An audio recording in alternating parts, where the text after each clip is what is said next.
Back at Simmermore University, Sir pulled a note from his pocket, seeing it shimmered faintly in the light. After a quick glance, he gathered the girls and led them to the labyrinthian library, which was a magically quiet place steeped in secrets. It seemed the perfect place for the group to search for answers about the note. Ironically, none were found.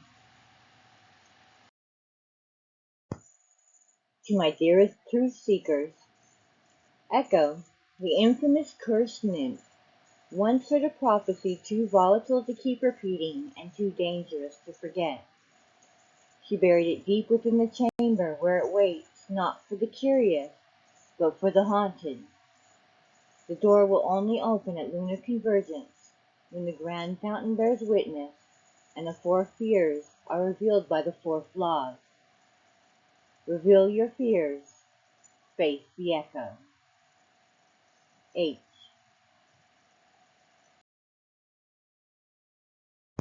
After searching for hours in the library, Nana remembered she may know someone who could help. They packed up their notes and headed to Simmermore Park, far from the university's watchful eyes. The park had a dark and muddied history, filled with stories of legends and monsters from long ago. It was the perfect place to find answers.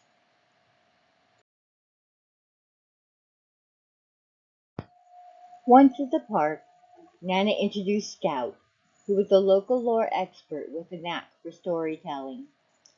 Scout confirmed the legend. Echo had buried a prophecy beneath the fountain, trusting nature itself to guard it. With Scout's help, the quartet unraveled most of the riddle, each clue drawing them closer to the truth that had waited patiently beneath the surface.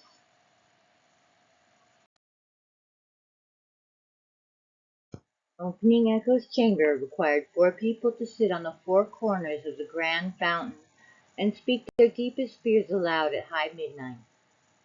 Simple in theory, but terrifying in practice.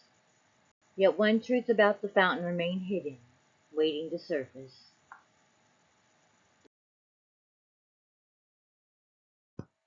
That night, as moonlight laced the water of the fountain, and the students sat in position, Fiona appeared. Her wings shimmered with restless energy as she landed softly beside the group, eyes wide. She had overheard something the night before that they needed to know. The original Grand Fountain had been relocated to Simmermore Park decades ago. Its move quietly funded by the Thanatos family during a sweeping renovation. Now that same family was planning to seize control of the university from Dean Nix in a power play to rewrite the curriculum and remove Nana in one calculated strike.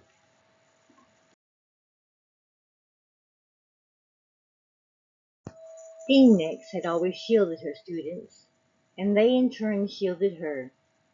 As Netta, Maris, and Sir took up watchful positions, Nana stepped aside and pulled the phone from the receiver. The instructions had been clear. Call only in case of an emergency. Nana decided this counted as she dialed Aunt Holly.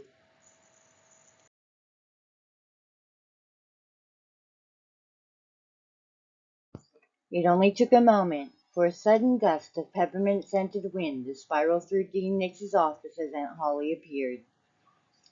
"Hello, No No," she cackled, eyes twinkling as she turned to Mrs. Thanatos. "Long time no see." "Not long enough," Mrs. Thanatos replied coldly, arms crossed. "And don't call me that. You know it's a Juno." Dean Nix sat back in her desk and quietly watched the exchange with the intensity of someone who knew better than to interrupt ancient grudges wrapped in magic.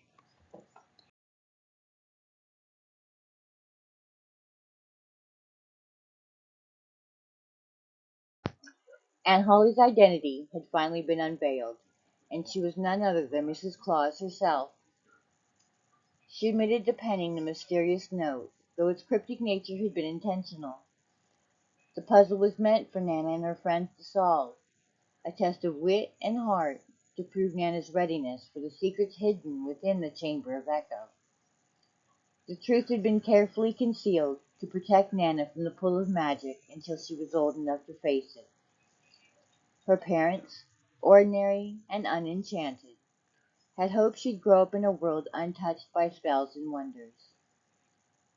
Fate had other plans.